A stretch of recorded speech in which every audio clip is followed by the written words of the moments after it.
I was trying to get it back, lost it. Hey, I'm Kyle Higgins. Hi, my name's Tom Taylor. Hey, I'm Dustin Nguyen. We are at San Diego Comic-Con 2013, a con away from con moment. This is 5.2 questions about DC digital firsts. I'm really sorry you couldn't make it, especially you. You were missed. I missed you. Last night, I lay in bed and I hugged my pillow and I just wept because you weren't here. As a writer, I bring a love of Superman. I've grown up loving him and I don't want him to turn evil. I don't want him to be a dictator. So I'm writing essentially a story of the world's finest friendship breaking up. Our story kind of explains why Superman and Batman want to tear each other's spleens out. I don't want to see it happen, so that reluctance, I think, is through the comic. Batman Beyond originally was a cartoon in the late 90s. One of my favorite things about the show was that sense of mystery and intrigue. What happened to the former characters? Why did Bruce stop being Batman?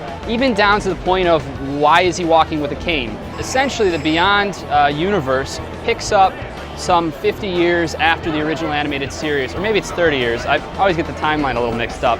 Bruce Wayne is an old man at this point. The core of the show is about him training the next Batman. So in some ways it's kind of like the Mask of Zorro, but cooler because it's Batman. Batman Little Gotham is it's a universe within DC that we created where all the characters are, you know, they're friendly and they're colorful. There's bad guys, good guys, but we want to make them all approachable for all ages. Any moment that we have Batman kind of interacting with Damian and then Alfred's in the mix, it's kind of funny because, you know, he's his partner, but he's also his dad, so sometimes he ends up lecturing him, and it doesn't always work out because Damian's like, you know, he's got his own mind, he was raised differently. Stuff like that, Derek and I, we mix in, and it's very fun. A hint of things to come. I can tell you right now because I'm about to do a panel and announce it, so I can tell them, right? I'll tell you. So we are actually going to do an Injustice annual.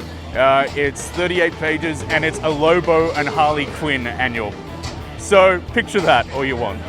Favorite character in Batman Beyond would probably be Commissioner Barbara Gordon. You know, I started out not liking Damian as a character, but then once you put him in there, I love that guy.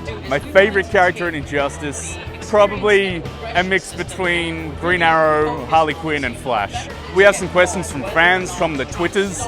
Twitter is on the internet. If you haven't heard of the internet, I think it'll be really big one day. Do you believe Injustice could have been done without the death of Lois Lane? Wow, you started with a hard question. Thanks for that. Yes, it could have. It could have been another horrible, nasty, horrible thing that I had to write that could have pushed him to question everything he is.